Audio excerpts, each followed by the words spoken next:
Iltimos, o'zbegim, videoni oxirigacha ko'ring. Sizlar bilan sog'lik bo'yicha juda yuqori malakali mutaxassisni fikri bilan ulashmoqchiman. 3-4 yildan beri taniyman bu odamni. Ularga nisbatan hurmatim juda yuqori, chunki 100% fikrdoshmiz.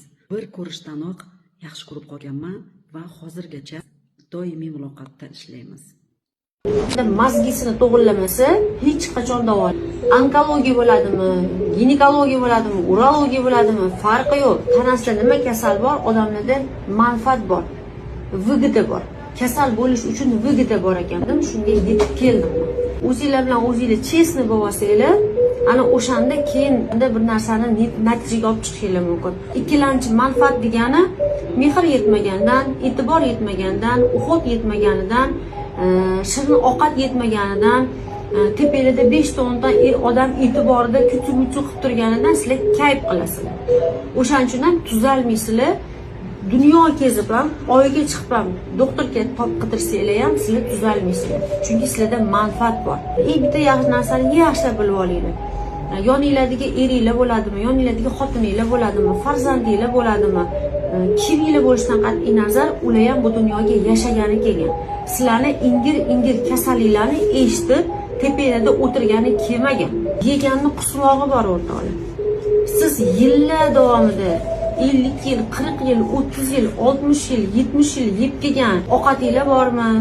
Yaxshisi yomoni bormi? Harom xariji bormi? O'sha yemoqqa qusmog'i bor. Bitta narsani mas'uliyatini olinglar. Ichingizdan tushayotgan axlatinglar bor-ku, ichingizdan chiqayotgan axlatinglar, taningizdan chiqayotgan bu hidlar, bo'g'imlardagi tuzlar, buni doktor, yoki tabiblar ichingizga, og'zingizga tiqib qo'ymagan. Buni o'zingizlar qo'lingizlar bilan olib, og'zingizga tiqqansizlar, lekin chiqarmagansizlar. Hojatga borganingizga ham charchab ketyapsizlar. Qanaqasi?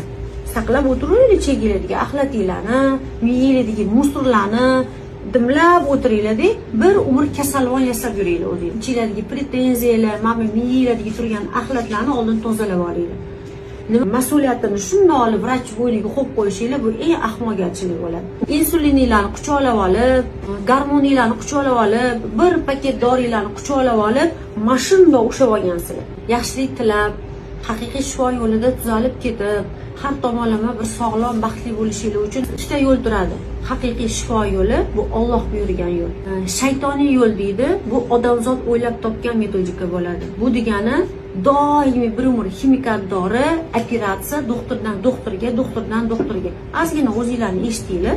Ertalabdan turib, o'ting orada, bo'ting orada muammo bilan, problema bilan hech qachon hal bo'lmaydi. Mas'uliyatni zimmaga olish qiyin tuyulishi mumkin.